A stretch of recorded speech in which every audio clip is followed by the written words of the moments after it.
हरितालिका तीज व्रत की कथा। इस कथा को सुनने से घर परिवार में मंगल, ऊर्जा, शांति और सौभाग्य का वास होता है।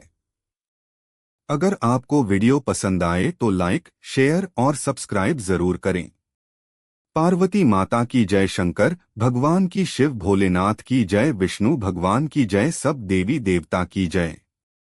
हरितालिका तीज व्रत कथा प्राचीन समय की बात है। हिमालय पर्वत के राजा हिमवान की एक सुंदर और तेजस्विनी पुत्री थी, माता पार्वती। बचपन से ही पार्वती जी भगवान शिव को अपने आराध्य और वर के रूप में स्वीकार करती थीं। वे कठोर तपस्या करतीं, उपवास रखतीं और सदा मन ही मन भोलेनाथ का ध्यान करतीं। पार्वती का निश्चय। एक दिन ऋषि नारद हिमवान के महल में आए। उन्होंने बताया कि पार्वती के लिए भगवान विष्णु स्वयं वर मांगने आए हैं। हिमवान अत्यंत प्रसन्न हुए, क्योंकि विष्णु लोकपाल हैं, सर्वगुण संपन्न हैं और संसार के पालनहार हैं। परंतु पार्वती जी यह सुनकर विचलित हो उठीं। उनका मन तो आरंभ से ही भगवान शिव को समर्पित था। उन्होंने अपनी सखी से कहा, मैं इस जन्म में केवल शिव को ही पति रूप में चाहती हूँ। यदि पिताजी मेरा विवाह विष्णु जी से कर देंगे तो मेरा जीवन व्यर्थ हो जाएगा। सखियों की योजना। पार्वती की सखियों ने उनकी वेदना सुनी और कहा, हे देवी, चिंता मत कीजिए, हम आपको यहाँ से ले चलेंगे। आप एकांत में बैठकर भगवान शिव की आराधना करें। आपका दृढ़ निश्चय और तप अवश्य फलेगा। वे पार्वती को लेकर घने वन में चली गईं। इस प्रकार उन्होंने उन्हें पिता द्वारा तय किए गए विवाह से हरित छीना कर लिया और आलिका, सखी, द्वारा ले जाया गया। इसी कारण यह तीज हरितालिका तीज कहलाती है। वन में कठोर तपस्या। घने जंगलों में पार्वती ने शिव प्राप्ति के लिए अत्यंत कठोर तपस्या प्रारंभ की। वे कई दिनों तक केवल हवा और पत्तों पर निर्भर रहीं। कभी कभी वे सिर्फ मिट्टी और जल ग्रहण करतीं। उनका एक ही लक्ष्य था, भोलेनाथ को पति रूप में प्राप्त करना। वन में कोई सुख सुविधा नहीं थी। वर्षा, धूप, सर्दी सब सहते हुए भी पार्वती का ध्यान अडिग रहा। उनकी तपस्या देखकर देवता, गंधर्व और ऋषिगण भी उनके धैर्य की प्रशंसा करने लगे। भगवान शिव का दर्शन। पार्वती की कठोर तपस्या से भगवान शिव प्रसन्न हो गए।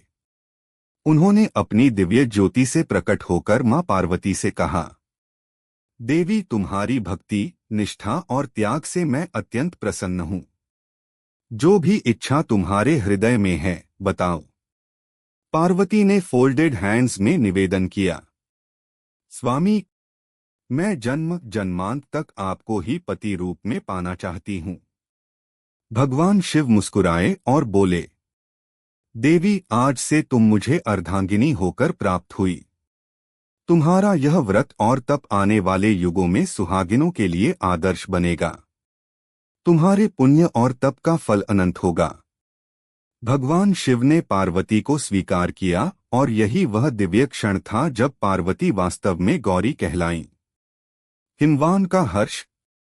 जब हिमवान ने देखा कि उनकी पुत्री ने स्वयं अपने तप और निष्ठा से भगवान शिव को पति रूप में पाया है, तो वह अत्यंत प्रसन्न हुए।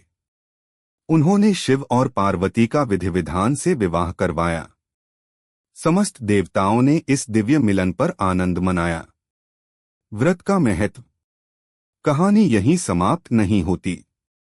उसी तप के स्मरण में हरितालिका तीज का व्रत आरंभ हुआ। सुहागिनें और अविवाहित कन्याएं इस व्रत को बड़े विश्वास से रखती हैं। यह व्रत पति की दीर्घायु, सौभाग्य और मनचाहे वर की प्राप्ति के लिए अत्यंत फलदायी माना जाता है। इस दिन महिलाएं निर्जला व्रत रखती हैं, हाथों में मेहंदी रचाती हैं, हरी साड़ी, हरी चूड़ियां और सुहाग के प्रतीक धारण करती हैं। रात्रि में हरितालिका तीज की कथा सुनती हैं।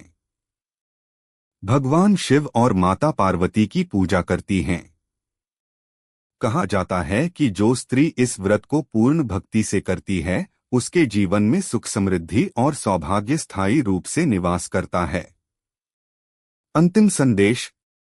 हरितालिका तीज की कथा हमें सिखाती है कि दृढ़ निश्चय, श्रद्धा और सच्ची भक्ति से असंभव भी संभव हो जाता है।